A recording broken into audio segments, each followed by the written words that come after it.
Imagine this. It is a cold February night in rural New Hampshire. A young woman's car is found crashed on a quiet screech of road. The airbags are deployed, the windshield cracked, but the driver, a 20-year-old nursing student named Maura Murray, is missing. In over 20 years, no one has seen her since.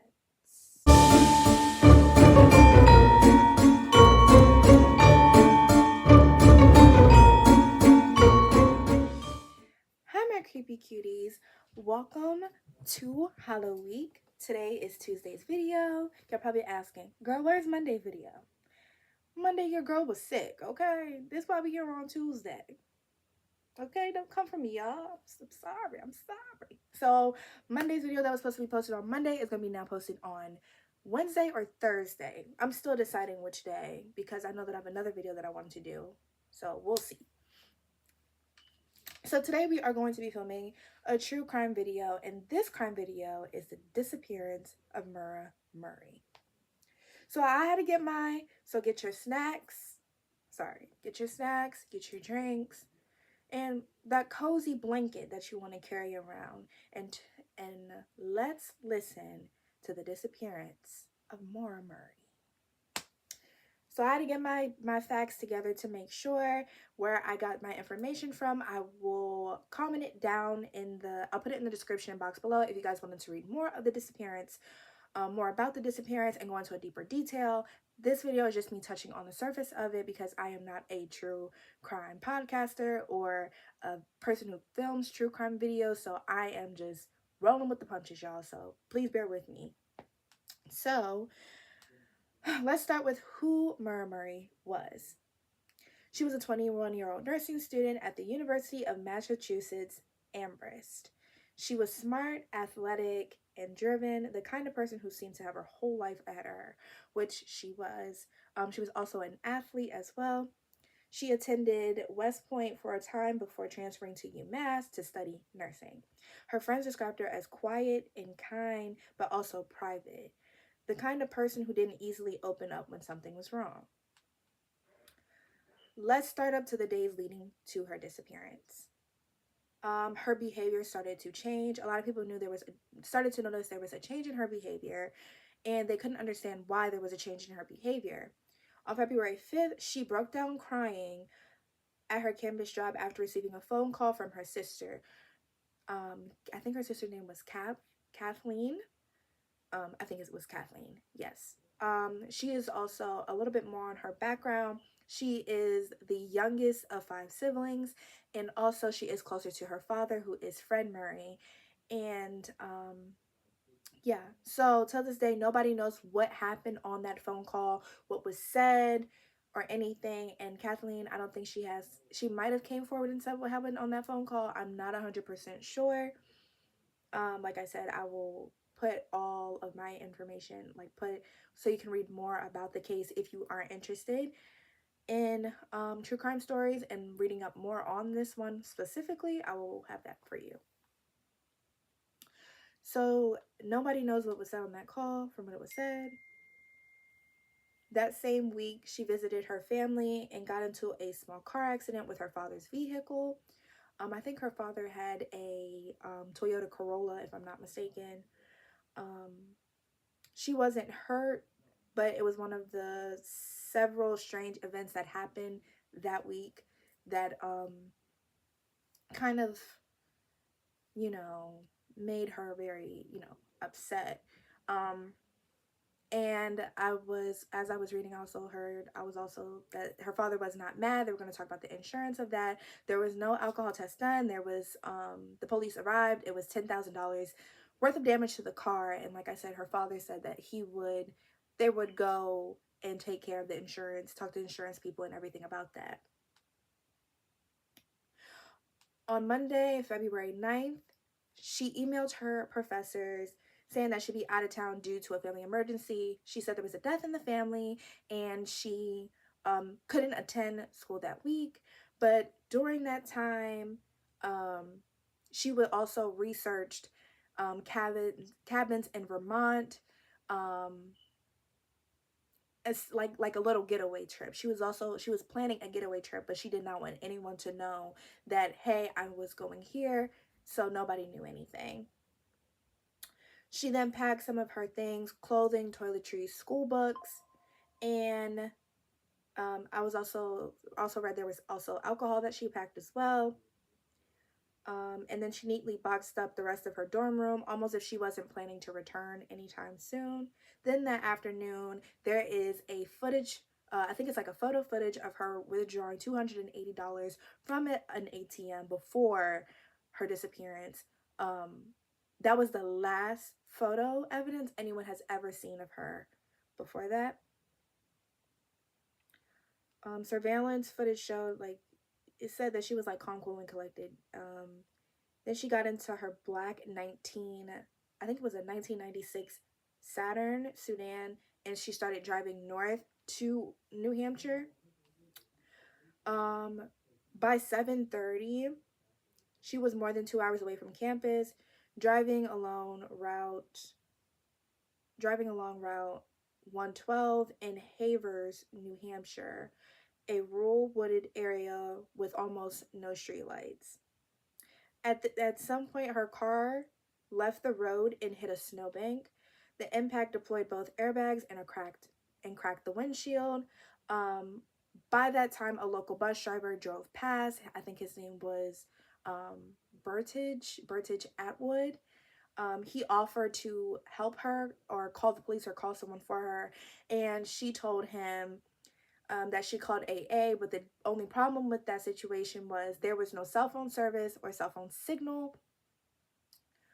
So there wouldn't be, so there's no way that she could call AA. Her cell phone, her cell phone records show that she hadn't made any calls since leaving campus. The man went home and he called the police. Um, I think he called the police at 7:40. I think it was a good like 10 minutes. 7:43. The cops got there at 7:46. When the officers arrived just 10 minutes later, she was gone.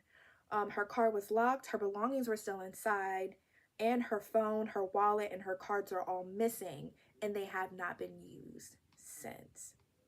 The police and volunteers searched the area. Tracking dogs followed her scent about 100 yards east of the crash site, and then there was nothing else left. Then it suddenly stopped as if she and then it says it suddenly stopped as she got into another car, like she was picked up or someone offered her a ride, something like that. Or she had run into the woods and collapsed from the cold. Despite helicopters, dive teams, and hundreds of searchers combing the area for days, there was no trace, no shoe, not a piece of clothing, nothing. So this is the theories that have came out since this case has happened. So I'm just going to say that the top 3 theories. The first theory was that she planned her disappearance. The printed directions found in her car were Burlington, Vermont, a quiet, remote area. Maybe she was running away to start over due to everything that was probably going on with academic stress and all of this stuff. It wouldn't like be far-fetched if she did decide to do that. Like I said, a lot of people said that she was possibly struggling with a relationship or emotionals and academic pressure, recent car accidents, stuff that's just been happening to her. And she just was like, I just need to get away. I want to start over. Nobody knows. The second theory was that it was foul play, which a lot of people do believe that she was abducted or there was some type of foul play. Maybe she was being followed. Maybe she was being trailed. Maybe it had something to do with the phone call. Nobody really knows. Some people said that they saw that there was a black SUV, a dark black SUV in the area, but nothing was confirmed or denied. So some believe that she was picked up by a stranger or someone that she knew and something terrible happened afterwards. And then 3, it was just a tragic accident. She may have fled the scene, disoriented, scared, and suffered from hypothermia. But the critic with that was there was nothing, not a footprint, nothing, no bodies, no nothing.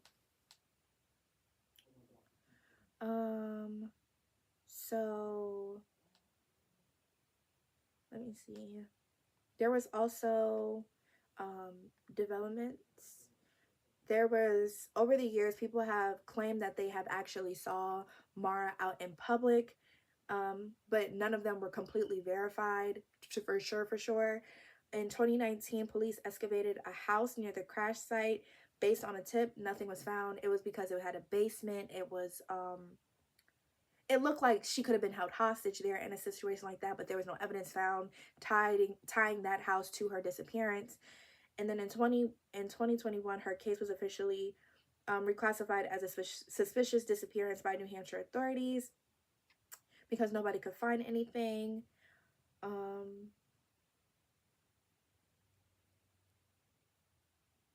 That's what they claimed it was. And then there was something else that came out in 2021, that human remains were found near the crash site, but DNA tested confirmed that they weren't Maura's. So yes, her family continues to search for her tirelessly, holding her vigils every year and keeping the case in the public eye, to make sure that everyone knows, hey, this happened to my daughter.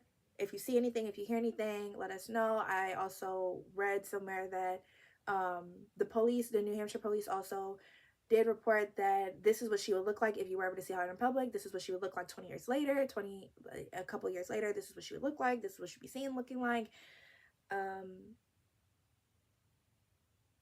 This case, her case is very, very, very, very important to the true crime community because it became one of the first internet-driven true case investigations, inspiring podcasts, documentaries, and Reddit communities as well.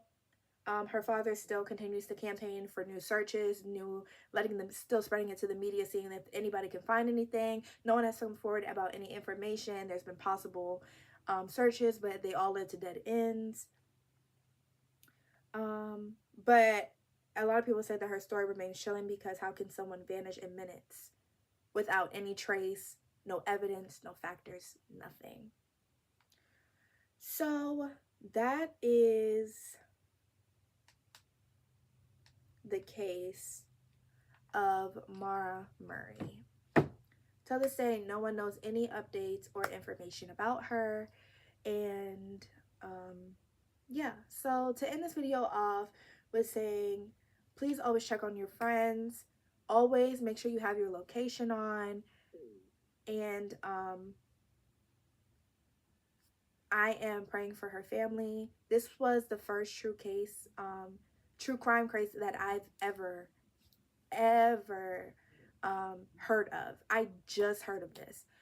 And this took place back in like 2004. Maybe I just heard of it because I was born in 2005. So yes, with that being said, that is the end of this video. I'll see you guys in the next video, and always remember, stay beautiful, stay smart, and spooky season's almost over. If you go out, have fun, make sure you keep your location on, make sure you keep that light on, and always remember that safety is important. And I love you, and till next time, bye my creepy cuties.